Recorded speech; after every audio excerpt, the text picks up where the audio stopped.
विचारजन्या विद्या अस्ति ब्रह्मेति चेत् वेद परोक्ष ज्ञानमेव तत् अहम ब्रह्मेति चेत् वेद साक्षात्कारा सौच्यते। चित्र दीप विवेक प्रकरण के छठे प्रकरण का 16 नंबर का श्लोक। उन्होंने कहा परोक्षत्व अपरोक्षत्व इस विद्या का जो आपने भेद बताया उन दोनों का लक्षण क्या है? तो कहते हैं परोक्ष ज्ञान का लक्षण है कि ब्रह्म है इतना जान लेना परोक्ष ज्ञान, और मैं ब्रह्म हूँ ये अपरोक्ष ज्ञान। मैं ब्रह्म हूँ ये कौन है? अपरोक्ष ज्ञान है। अब ब्रह्म है ये जान लेना परोक्ष ज्ञान है। उसी को नीचे लिख रहे हैं विचारजन्या विद्या परोक्षत्वापरोक्षत्व भेदेन द्विधा इत्युक्तम। 15वें श्लोक में कही थी विचार से उत्पन्न होती है, इसलिए वेदांत का फल अदृष्ट नहीं है, वेदांत का फल दृष्ट है, याग का फल अदृष्ट है। वेदांत का फल क्या है? दृष्ट साक्षात्कार। पारायण करेंगे अदृष्ट होगा अलग बात है, पर उसका वास्तविक फल क्या है? अदृष्ट दृष्ट फल। याग आदि का क्या है? धर्माधर्म में नहीं आता, ये धर्माधर्म से अतीत है वेदांत। इसलिए क्या, इसलिए था तो धर्म जिज्ञासा रहता नहीं है, इसलिए अलग बनाना पड़ा था तो ब्रह्म जिज्ञासा। इति तयो उभयोः स्वरूपेण क्रमेण दर्शयितुं, उन दोनों का स्वरूप क्रम से। तो परोक्ष ज्ञान है अस्ति ब्रह्म, इस प्रकार जानना परोक्ष ज्ञान है। मैं ब्रह्म हूँ इस प्रकार के ज्ञान का नाम अपरोक्ष माने साक्षात्कार। पंचदशी के चित्र दीप विवेक प्रकरण का छठे प्रकरण का 17 नंबर का श्लोक प्रारंभ हो रहा है। तत्साक्षात्कार सिद्ध्यर्थम आत्मतत्त्वं विविच्यते येनायं सर्वसंसारात् सद्य एव विमुच्यते। करे आत्मतत्त्वं विविच्यते। किमर्थं विविच्यते? तत्साक्षात्कार सिद्ध्यर्थम। आत्म तत्व का प्रत्यक्ष ज्ञान प्राप्त करने के लिए हम आत्म तत्व का विवेचन कर रहे हैं। ये निश्चित पहले कया प्रथम अध्याय में क्या था? या संबित परारूपा आया था ना, बोलो यमात्मा परानंदा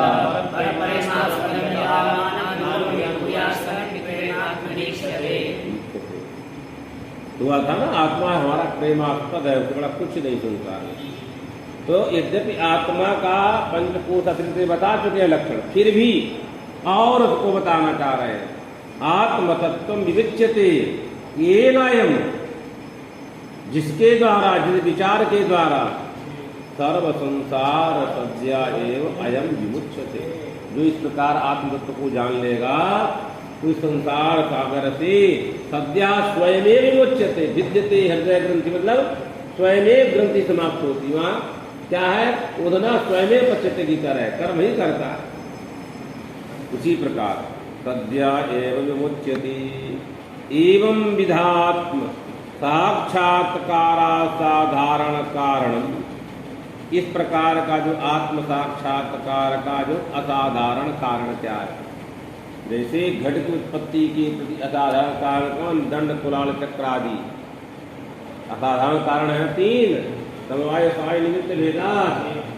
उन्होंने कहा कार्य की उत्पत्ति के प्रति कार्यत्वात् धर्मावच्छिन्न कार्यता कारणम असाधारण कारणम एवं विधात्म साक्षात्कारा असाधारण कारणम।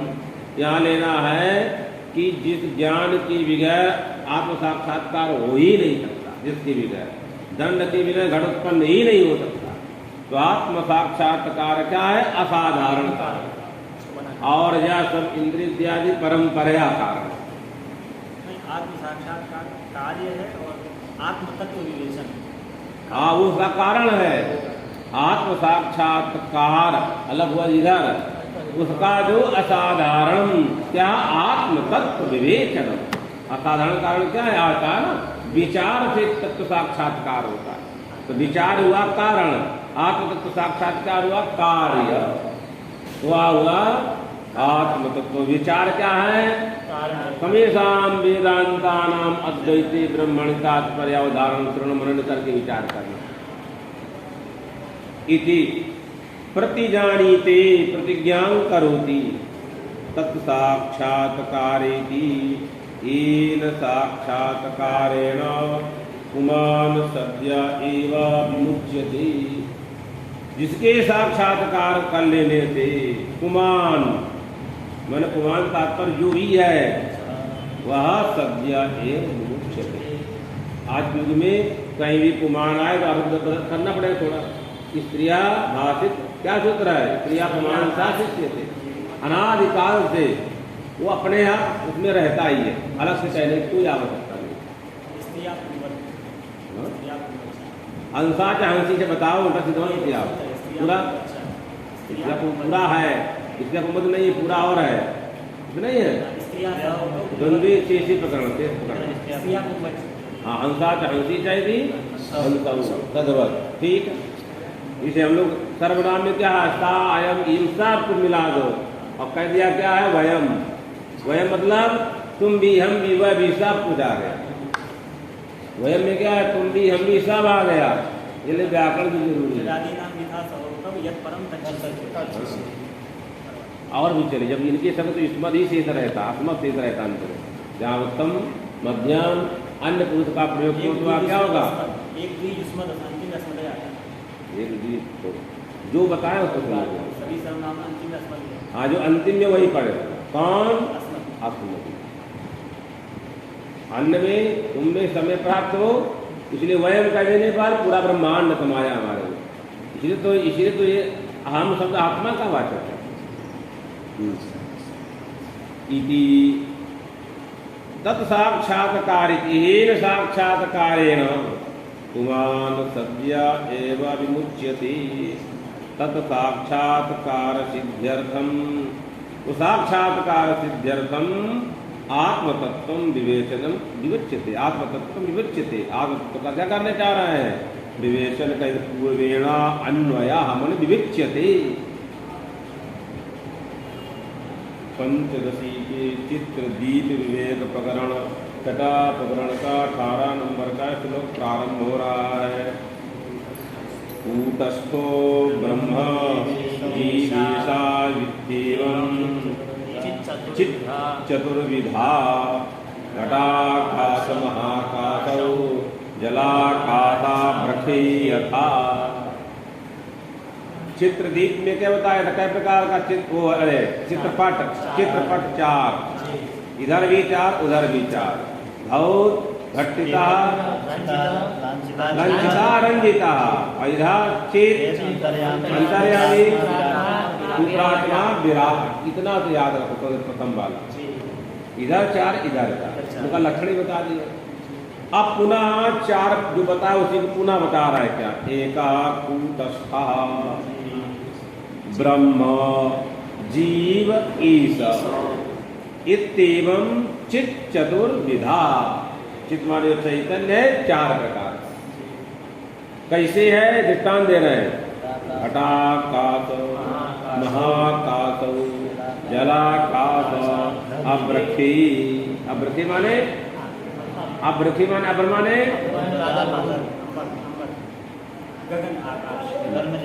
अब्रखे। अबर माने मेघ, अखे माने आकाश, अब्रखे अबर माने मेघ मंडल।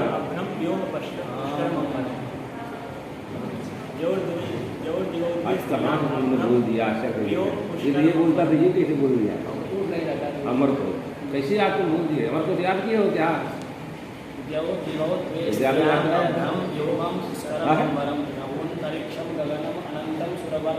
अब्रह्माणे मेघ। अब्र क्या लेना है? उस मेघ में प्रतिबिंबित जो आकाश, उसका नाम अब्रखा। अब्रह्माणे वो मेघ है, उसमें प्रतिबिंबित जो आकाश, उसका नाम है अब्रखा। तो एक जलाकाश, मतलब उसमें कितना दृष्टांत? एक जलाकाश है, एक अब्रखे अब्र के अंदर वाला आकाश। यहाँ 2 इधर है, ये घटाकाश इसी में इन्हीं में आएगा विचार करेंगे कि जलाकाश अभ्रखे कैसे हो गया। जल के अंदर आकाश, फिर उसमें उनके ऊपर आकाश, दो अलग अलग है। अभ्रखे यथा 4 चिदात्मना पारमार्थिकत्वम एकत्वम निश्चेतुम व्यवहार दशायां प्रतिमानं चैतन्यम चैतन्य भेदम उद्दिशति। तो पारमार्थिक तो चिदात्मा एक है, पर व्यवहार में बहुत है। उन बहुतों को 4 कोटि में रख दिया। इसीलिए कहना चाह रहे हैं व्यवहार दशायां प्रतिमानं चैतन्य भेदम, व्यवहार दशा में अनेक चैतन्य प्रतीत हो रहे हैं, उनको उद्दिशति वाले कथयति। कूटस्थ एकस्याः, चित कौन लिंग है? उपनिषद गीता है, स्त्रीलिंग है। एकस्याः चिति शब्द है, स्त्रीलिंग। एकस्याः चितेश्चातुर्विधि दृष्टान्तम आह। एक चिति है परंतु वह कई प्रकार की है? 4 प्रकार की है। वो 4 प्रकार बता दिए। कौन? कूटस्थ, ब्रह्मा जी और सीता। सबका क्रम से भी बताएंगे, कोई दिक्कत नहीं है, अभी सब बताने वाले हैं।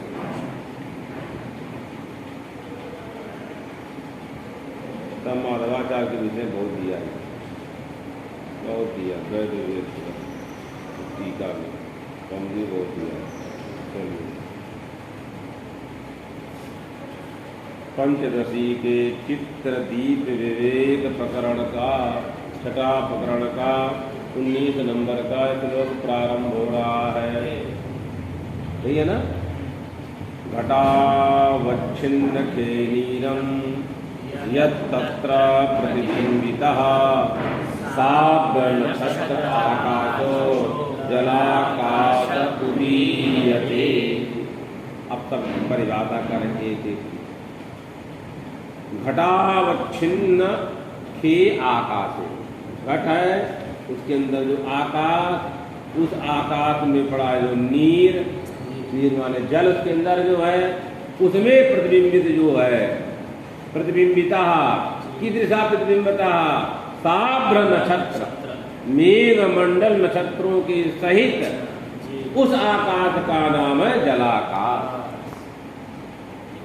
घटावच्छिन्न जो आकाश, उस आकाश के अंदर पानी भर दिया हम लोगों ने एक तरह का नीरम, और उसमें प्रतिबिंबित जो आकाश, कैसा हुआ प्रतिबिंबित आकाश है? साभ्र नक्षत्र, नक्षत्रों के सहित मेघ मंडल के सहित जो आकाश है उसका नाम शास्त्री जी जलाकाश है।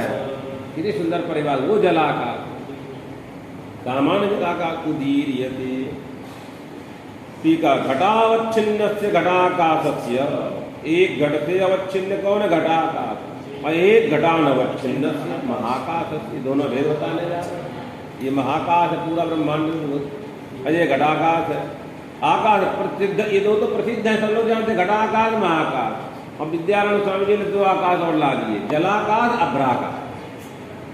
तो जलाकाश की परिभाषा करनी पड़ेगी, अभ्राकाश की परिभाषा करनी पड़ेगी। तो वही कहने जा रहा है।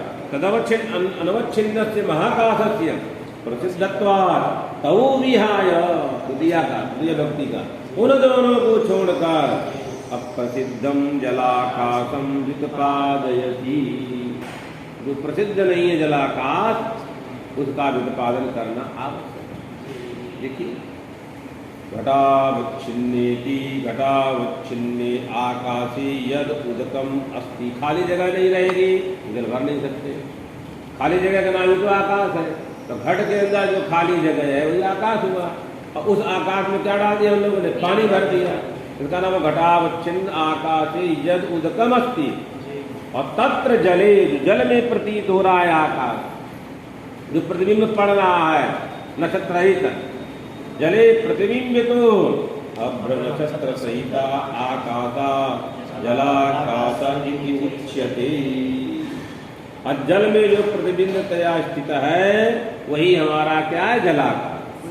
पानी भर रहा है, हाँ भरा हुआ है, उस पानी जो प्रतिबिंब में पड़ रहा है जैसा आकाश का, उसका नाम है जलाकाश। हाँ, बिना आकाश के पड़ जाएगा, बिना आकाश के पड़ जाएगा। आकाश बिना नहीं पड़ेगा,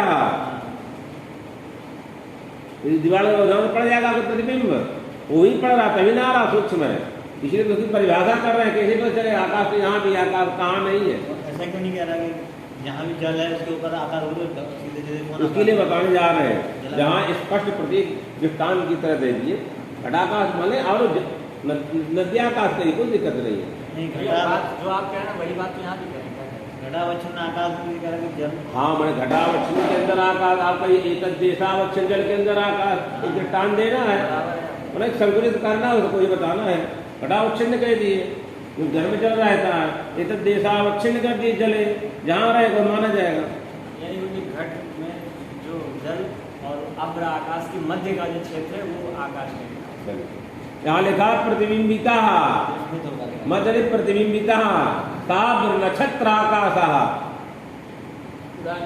अपनी अब चला अभी थोड़ा पढ़ लो 2-3 पुस्तक उसके याद कर लो, आगे पढ़ोगे तो आगे में लेके आएगा।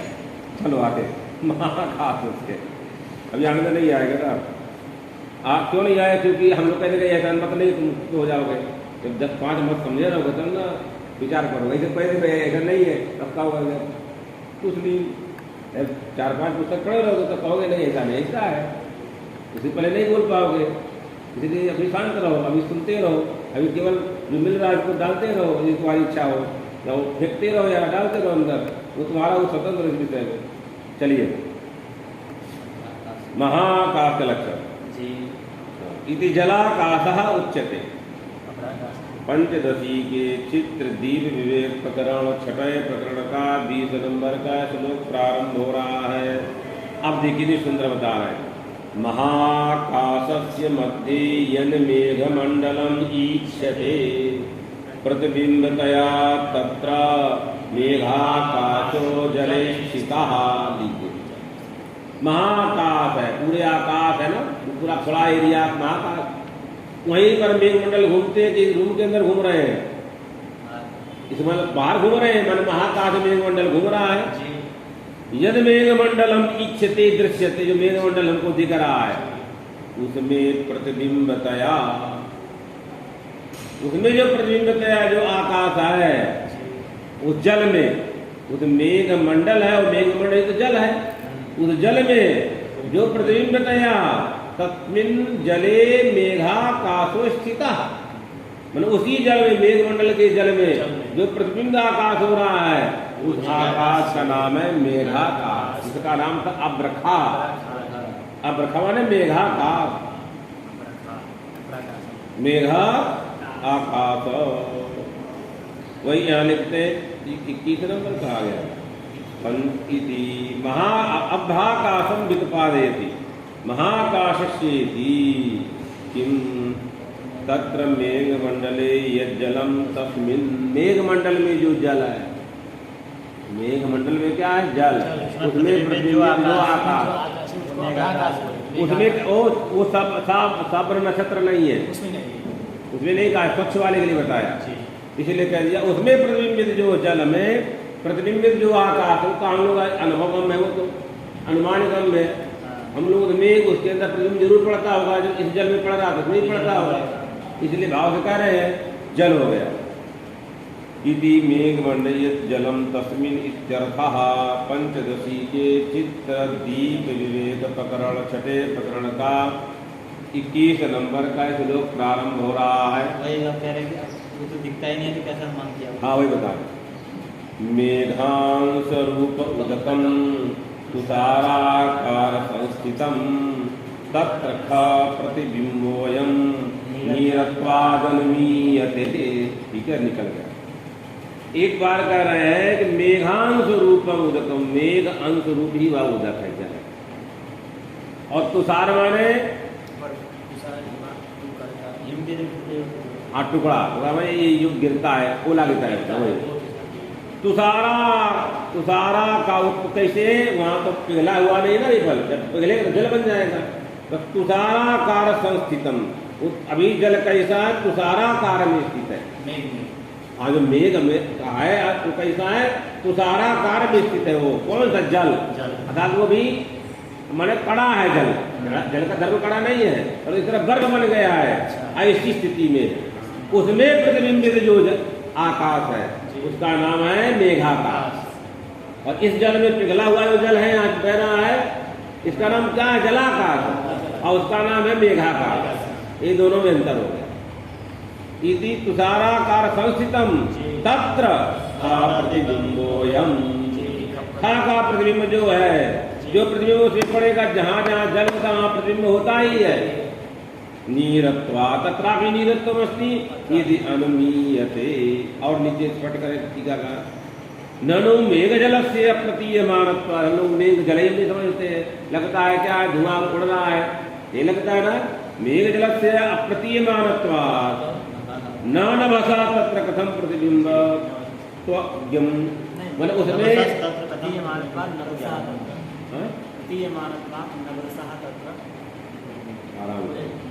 मेघ जल से अप्रतीयमानत्वात्, जो मेघ का जलियम नहीं जान पा रहे हैं, फिर नवसा तत्र कथम प्रतिबिंब तत्व ज्ञान। उसमें आकाश का प्रतिबिंब पड़ा, ये ज्ञान कहाँ से होगा? जब आधार का ही ज्ञान नहीं हो रहा है, उसमें प्रतिबिंब पड़ रहा है, इसका ज्ञान कौन कराएगा? कैसे ज्ञान होगा? इत्याशंक आहा, इसलिए आशंका में कह रहे हैं मन यद यद नीरम था प्रतिबिंबवत नीरत्वा। जो जो जल होता है वो क्या होता है? खा का प्रतिबिंब पड़ता है, क्यों? नीरत्वा। वही कहने जा रहे मेघस्थ जलस्य प्रत्यक्षेण अनुपलम्बेपि। मेघस्थ जो जल है, मेघ तो बाष्प से दिख रहा है, उसमें जो जल है अनुपलम्बेपि, साक्षात इंद्रिय से संबंध नहीं है। अनुपलम्बेपि परंतु दृष्टि लक्षण कार्य पर्जन्यो प्रावर्तत। पर्जन्य पर्जन्यो जमुन प्रावर्तत। उदाहरण है कहाँ? कारक पर वही वाला यहाँ आ अर्थात वृष्टि जल कारेण, यहाँ जब आदि हुआ होगा, यही ना लक्षण भाव। वृष्टि ज्ञान है, वृष्टि ज्ञान के काल का ज्ञान नहीं है, यही ना, ये पूरा ज्ञान है। उसी लिए अज्ञात हो गया। चलिए वही कहने जा रहे हैं यहाँ पर दृष्टि लक्षण कारेण मेघे तदुपादानकम उदकम। दृष्टि हो रही है, कार्य है, कार्य बिना कारण के हो नहीं सकता है। इसलिए मेघ में जल है, तब अपना बारिश हो रही है, कार्य हो रहा। इसलिए मेघे तद उपादानकम उदकम सूक्ष्मावयव रूपम अस्ति। कहाँ पर वो है? मेघ में सूक्ष्म अवयव रूप में जल है, क्योंकि दृष्टि रूप कार्य हो रहा है। अस्त्यन्मीयते उदकत्वेन नीरत्वेन उदकत्वेन लिंगेन हेतुना प्रतिबिंब वक्तमपि यद यद यद यद नीरम प्रतिबिंबवन। नीरत्व जो जो नीर होता है उसमें आकाश का प्रतिबिंब जरूर होता है, तो नीर हो आगे लिखा है स्वयं अनुमान।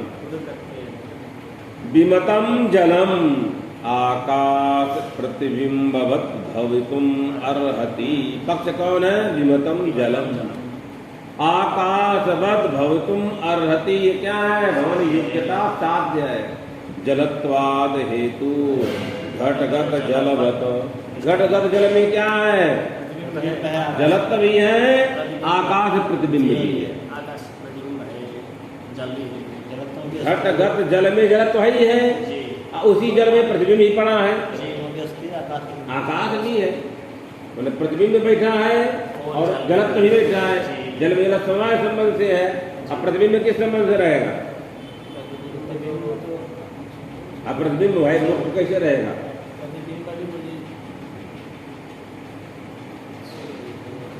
वही जल प्रतिबिंब का जनक मान लीजिए, जनक मान लीजिए, अथवा स्ववृत्ति जो स्वरूप उसका आभास, स्ववृत्ति स्वरूपाभास।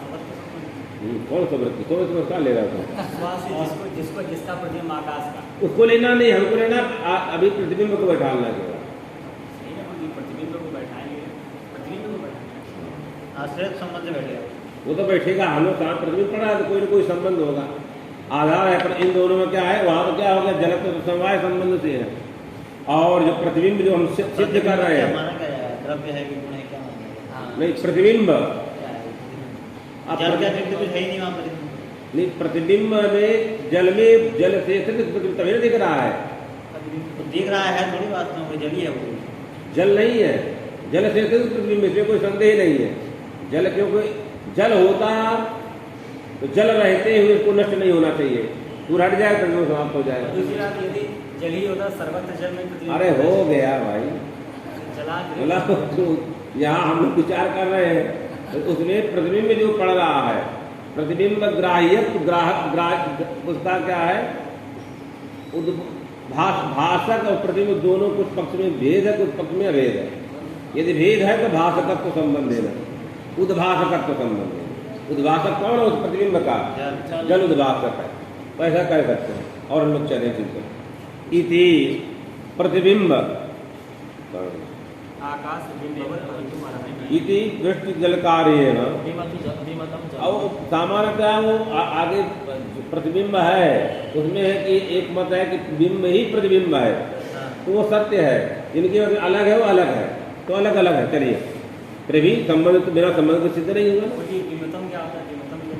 विमतम का अभी निश्चित नहीं हुआ, झगड़ा चल रहा है।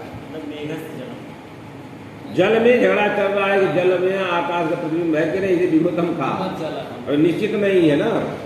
जलत्वात् जलगत घटगत जलवत इत्यनुमानेन। जैसे कुछ वहाँ कहा था कि लहर, मतलब समुद्र से लहर अलग चीज है, दूध अलग है, वास्तव में वो तो है जो जली। हाँ, वो तो अलग ही, वो तो जल ही है। वैसे प्रतिबिंब में अलग थोड़ी है, वो तो उसके कहिए वो सूर्य से अभिन्न है। सूर्य हटेगा तो कुछ और प्रतिबिंब पड़ जाएगा। सूर्य से अभिन्न है वो, जल से अभिन्न नहीं, सूर्य से अभिन्न है। सूर्य से अभिन्न है, जल से अभिन्न नहीं, सूर्य से अभिन्न। प्रतिबिंब सूर्य से अभिन्न हो सकता है, जिसका प्रतिबिंब वो अभिन्न है, एक मत अभिन्न है, एक मत भिन्न है, उससे जल से अभिन्न नहीं है। जल से तरंग अभिन्न है, वैसे कह सकते हैं। वो अलग है। चलिए, परंतु उसका कोई संबंध तो कल्पित करना पड़ेगा। इति आकाश प्रतिबिंबवत जलत्वात् मेघांशु रूपे जलेपि आकाश प्रतिबिंब सद्भावो अवगम्यते। आकाश का प्रतिबिंब वहां पड़ रहा है। क्या है? उद्भाषकत्व। अभी तब यही समझ लें, उद्भाषकत्व उसका क्या, उद्भाषक जल है, सर्वत्र प्रतिबिंब नहीं पड़ रहा है, जहाँ जल है उसका उद्भाषित है। इति पंचदशी के चित्रदीप विवेक प्रकरण 6 प्रकरण का 22 नंबर का श्लोक प्रारंभ हो रहा है। अभी आ रहा है, लिख रहे हैं, नहीं होगा तादात में, वो तो तादात में भी कह सकते हो, आध्यात्मिकता का। यहाँ तादात में कहे कोई दिक्कत नहीं है, पर हम लोग सोचते उतार किम रूप पड़ेगा, तादात में भी किम रूप पड़ेगा। विचार तादात में कहीं नहीं, तादात में है, मैंने भ्रम ही है, तद भिन्न तद्भिन्न प्रति मानत्व, कोई दिक्कत नहीं है। यही लोग गुण मिले हैं, परंतु और विचार करना चाहिए, क्या दिक्कत है। अधिष्ठानतया देहद्वयावच्छिन्न चेतनः कूटवन्निर्विकारेण स्थितः कूटस्थः उच्यते। उदार दो प्रसिद्ध थे, उनका निरूपण नहीं किया, दो अप्रसिद्ध थे, उनका निरूपण चारों का हो गया। घटाकाश, महाकाश, मेघाकाश, जलाकाश। अब यहाँ नंबर 1 में क्या था? कूटस्थ।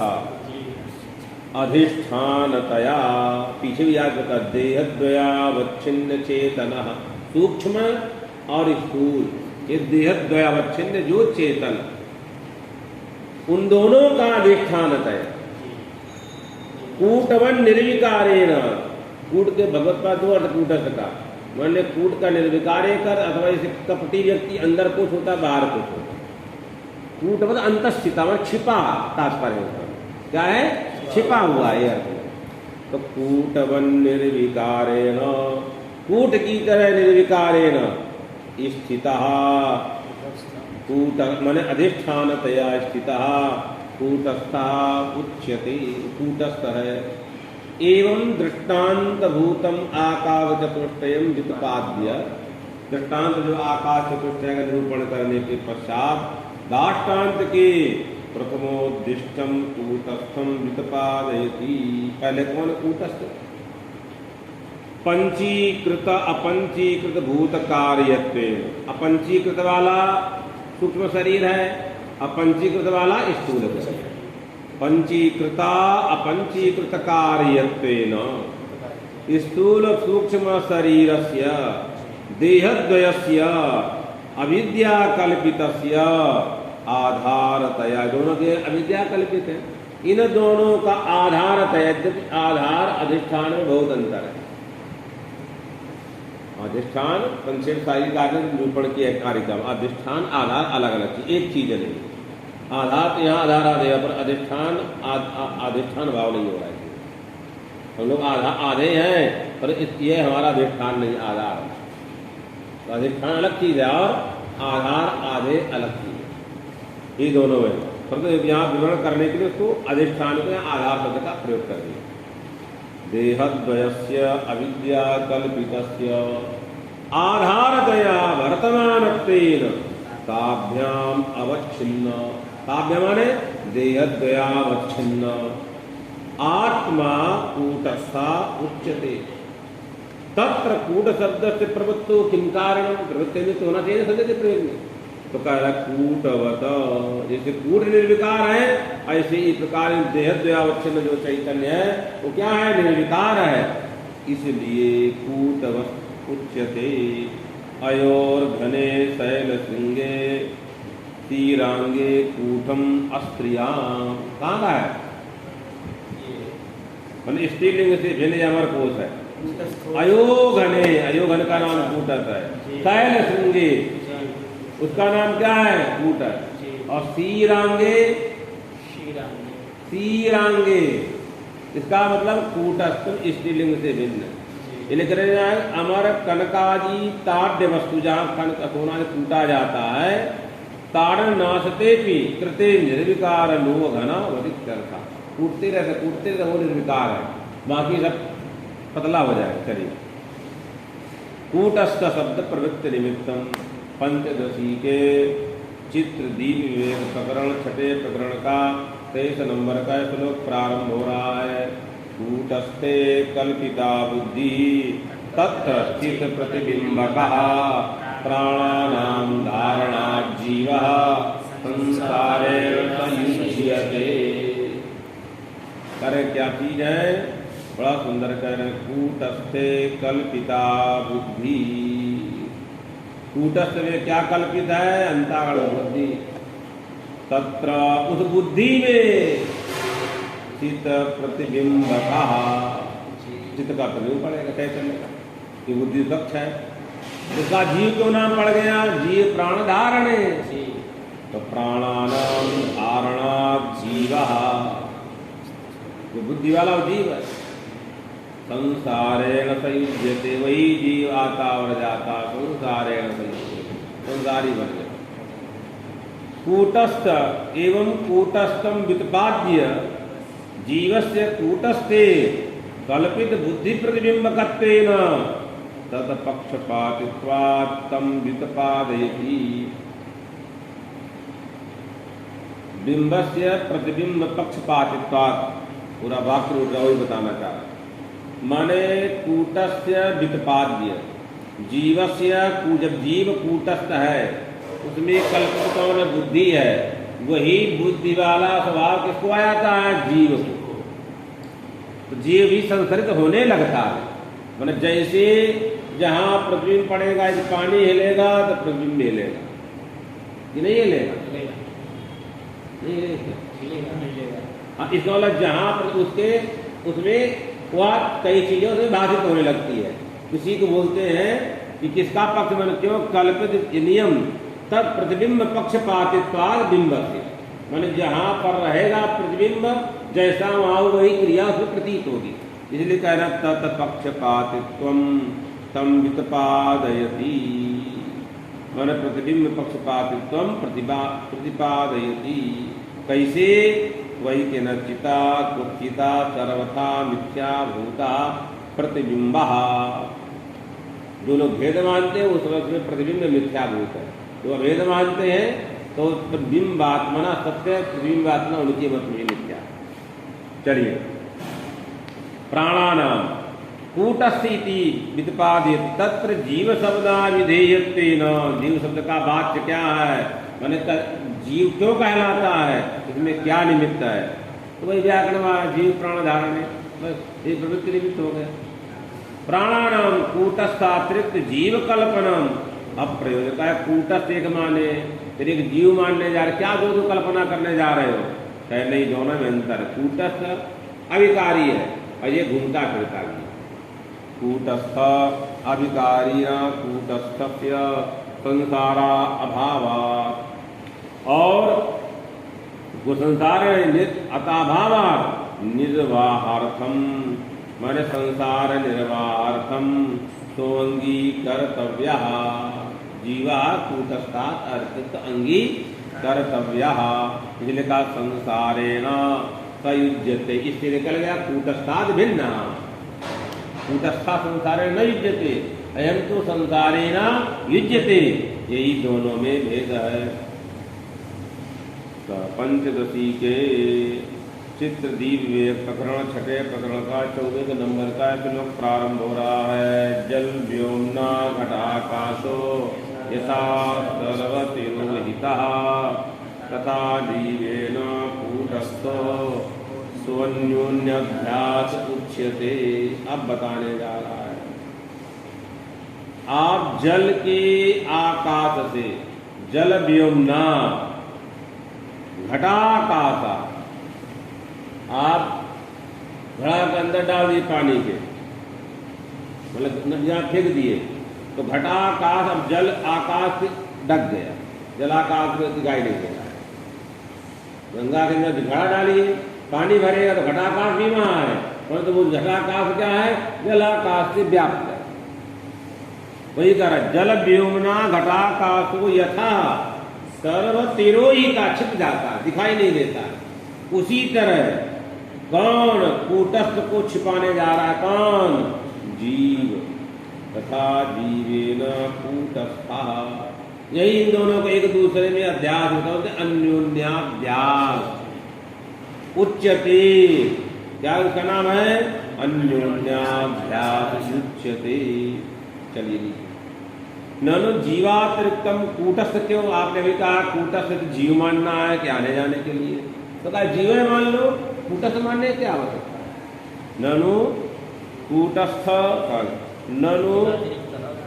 ननु जीवातिरिक्ता कूटस्थोस्ति चेत किम प्रतिभासते, कोई पता नहीं चलता है, इसलिए नहीं प्रतिभाषित करता, दूध में घी है मिली, वो कैसे पता चलेगा, इसलिए अन्योन्याध्यास बताने जा इति न प्रतिभासते इत्याशंक जीवेन तिरोहितत्वात्, जीव ने उसको ढक कर रख दिया।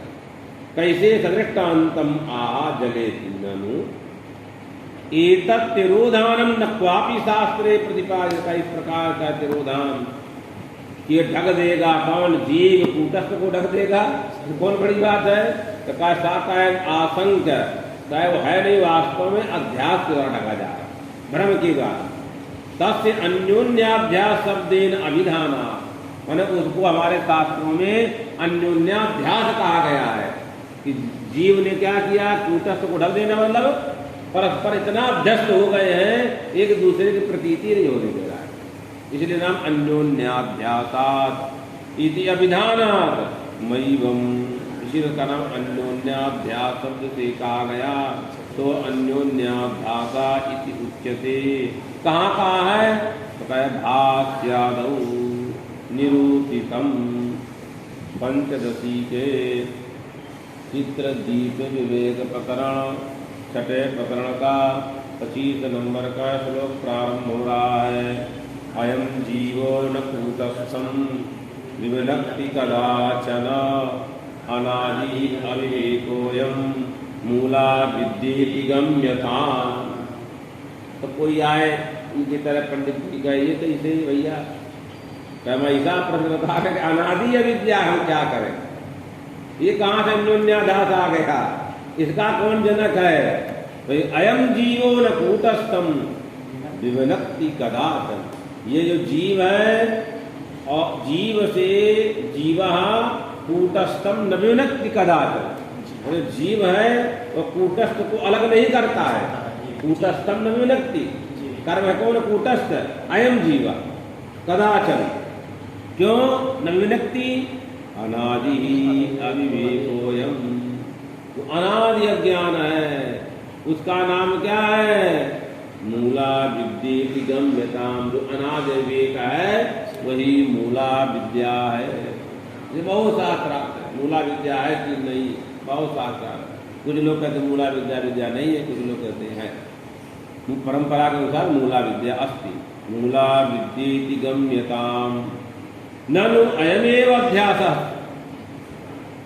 अयमेव अध्यास चेत, अब यदि अध्यास है कोई कारण होगा, कारण रूप अविद्या वक्तव्य इत्याशंक। जीवकूटस्थयोः संसार दशायाम भेदा प्रतीतिरेव अविद्या। अविद्या क्या चीज है? इन दोनों के भेद माने विवेक न होना, इसी का नाम अविद्या। अलग अलग होना विद्या, अभेद हो जाना अविद्या है। वही के संसार दशायाम भेदा प्रतीतिरेव अविद्येति आहा अयम इति। ओम पूर्णमदः पूर्णमिदं पूर्णात् पूर्णमुदच्यते पूर्णस्य पूर्णमादाय पूर्णमेवावशिष्यते। ओम शांति शांति शांति।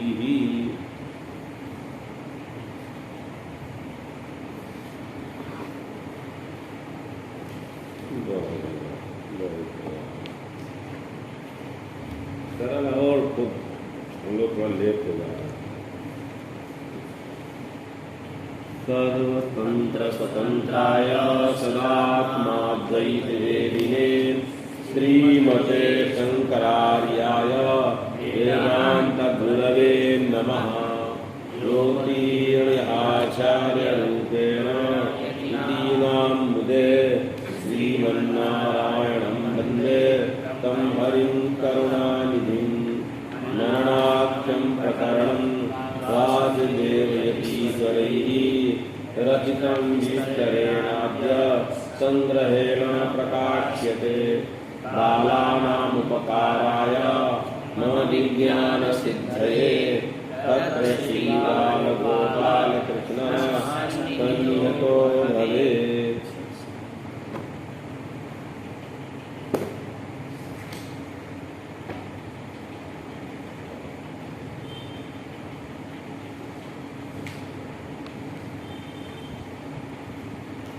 तो ये अखंडार्थ चलना है ना।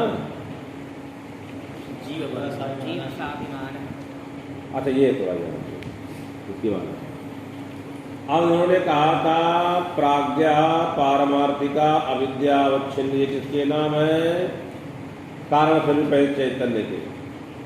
सूक्ष्म शरीर पहित जो व्यष्टि वाला है तेजस, स्वप्न कल्पिता प्रादिभाषिका। विश्व का नाम विश्व, व्यावहारिका चिदाभास, ये सब कह दिया। उसके बाद का शरीर त्रय क्यों बनाना ये बता दिया। अब बताने जा रहा है जीवा और जीव का अभिमान, इनका अभिमान में क्या अंतर है। अस्य जीवस्य अस्मिन् दृष्ट शरीर त्रयेति। उसने कहा था नहीं है तीनों में। कहाँ अभिमान था? ब्रह्मा रुद्र बनने पर अभिमान था, उसके पहले अभिमान नहीं था, इसलिए बंधनकारी नहीं था। यहाँ कह रहा अभिमान है। अस्य जीवस्य अस्मिन् दृष्ट शरीरे अभिमानो अस्ति नवेति। माने तेजस का, प्राज्ञ का और विश्व का, पारमार्थिक का, प्रातिभाषिक का, व्यवहारिक का, अविद्यावच्छिन्न का और स्वप्न कल्पिता चिदाभास। इनमें जो इनके नाम है अभ्यास के लिए बोल जाए तो तो इनमें क्या चीज है? विचार, इनमें जो शरीर त्रय है इनको अभिमान है कि नहीं? अभिमान अस्ति, विचार करके चिंतन करने पर पता चलता अभिमान है। कथम चेत जीवस्य कर्म कर्तृत्वेन, जीव ही कर्म का कर्ता होने से। यदि अभिमान नहीं है शरीर में तो कर्म करेगा नहीं। शरीराभिमानाभावे जीवस्य तत्कर्म कर्तृत्व नोपपद्यते। जीव में कर्म कर्तृत्व संभव नहीं। और तदभावे यदि वह कर्म नहीं तो शरीर नहीं, तो कर्म के अधीन शरीर है, पुण्य पाप के अधीन। तदभावे शरीर नोपपद्यते अरे शरीर नहीं तो फिर जीव किस बात का? जीवत्वमेव न संभवति तस्मात् जीवत्वम अस्ति अतः अनुमीयते अभिमानो अस्ति, अभिमान है। एवं परमात्मा एक एव, परमात्मा एक, व्यष्टि समष्टि उपाधि। परमात्मा ही जब व्यष्टि शरीर परित हो जाता है जीव बन जाता है, और जब समष्टि हो जाता है ईश्वर सूत्रात्मा विराट तक चला जाएगा, इधर प्राग तेजस विश्व तक चला जाएगा। एवं परमात्मैक एव व्यष्टि समष्टि उपाधिभ्याम जीव ईश्वर भावं गतः, जीव ईश्वर भाव को प्राप्त हुआ। अस्य दृष्टांतो अस्ति न वेति, जीव एक ऐसे एक परमात्मा व्यष्टि समष्टि उपाधि से जीव ईश्वर बन गए, इसमें क्या दृष्टांत है? चेत् अस्ति यथा एकस्य देवदत्तस्य पुत्र पौत्रोपादिभ्याम पितेति की क्या बताना है? पितामह इति नामद्वयमस्ति।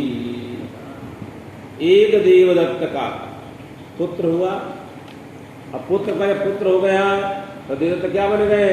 पितामह, और पुत्र के पीछे पिताजी। तो एक में दो धर्म आ गए अपेक्षाकृत। तथा अविद्या मायोपादिभ्याम, अब माया बनी तो ईश्वर बन गया, अविद्या बनी तो जीव बन गया। एकस्यैव जीवत्वम् ईश्वरत्वं त्यागतम्, एकस्य परमात्मना जीवत्वम् ईश्वरत्वं त्यागतम्। ननु पूर्वोक्तो दृष्टान्तो जीवीश्वर नामद्वयी युज्यते। क्या आपने दृष्टांत दिया देवदत्त का? तो जीवीश्वर नाम में तो ठीक है, तो एक किंचित गत्व है का सर्वज्ञत्व है, ये कैसे आ गया? किंचित ज्ञत्वा सर्वज्ञत्वाद विशिष्ट भेदस्य को वा दृष्टान्तः, कि जीव किंचित ज्ञत्व है अपरमात्मा सर्वज्ञ, ये कैसे? तास्ति दृष्टान्तो एकमेव जलम बृहत् तटाकस्थम, बड़े तालाब के अंदर जल रहेगा, वो अलग चीज है। तद एक ग्राम संरक्षकम महाशक्तिमत, जल की जरूरत आ रहे हैं, एक पूरे गांव को पानी पिला देगा। महाशक्तिमत कौन है? वो जल।